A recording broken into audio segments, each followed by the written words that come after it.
With the expected selection of Senator Marco Rubio as Secretary of State, Donald Trump's next administration is coming into clearer view this morning. The two were opponents in 2016 in a primary that turned personal. Do you know that in Florida, they hate little Marco Rubio so much? But Rubio later became a staunch ally. We are patriots who love America. And this morning, in another key role, CNN reporting that Trump has chosen South Dakota Governor Kristi Noem to run the Department of Homeland Security, according to two people familiar with the selection. Noem, once on the short list to be Trump's running mate before suffering political fallout after revealing in a new book that she shot her own dog.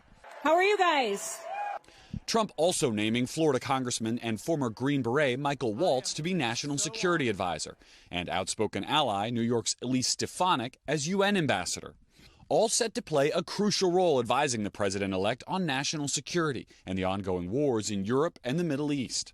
Trump also naming former New York Congressman Lee Zeldin to lead the EPA. The first 100 days, we have the opportunity to roll back regulations. All of those picks, save Walz, must be confirmed by the Senate, unlike two Trump hires focused on immigration, Tom Homan and Stephen Miller. During Trump's first term, Miller helped engineer the highly controversial ban on travel from several Muslim-majority nations, while he and Homan also played influential roles with the hardline policy that led to the separation of thousands of migrant families at the border. The criminal migrants will go home, and America will be reclaimed for Americans. Now, tomorrow, Donald Trump will travel back to Washington for the first time since his second election victory. He's meeting with President Biden in the Oval Office.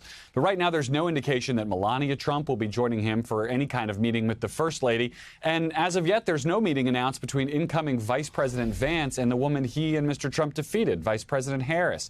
If they happen, those traditional sit-downs will come at a later date. Savannah? All right, Garrett, and I understand you've also learned more about what the president-elect might do on his first day. Tell us about that. Yeah, Savannah, as with most recent presidents, we can expect a flurry of executive orders. Trump's chief of staff, Susie Wiles, told a group of GOP donors yesterday that Trump would move to reinstate some executive orders from his first term that were reversed by President Biden. That's according to the New York Times, citing sources in the room.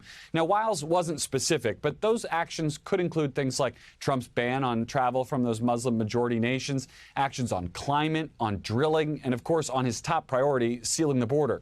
With Trump returning to Washington as a lame duck already on day one, Wiles told those donors they'll have to be prepared to move fast to accomplish his agenda. Savannah? All right, Garrett, thank you. Hey, thanks for watching. Don't miss the Today Show every weekday at 11 a.m. Eastern, 8 Pacific on our streaming channel, Today All Day.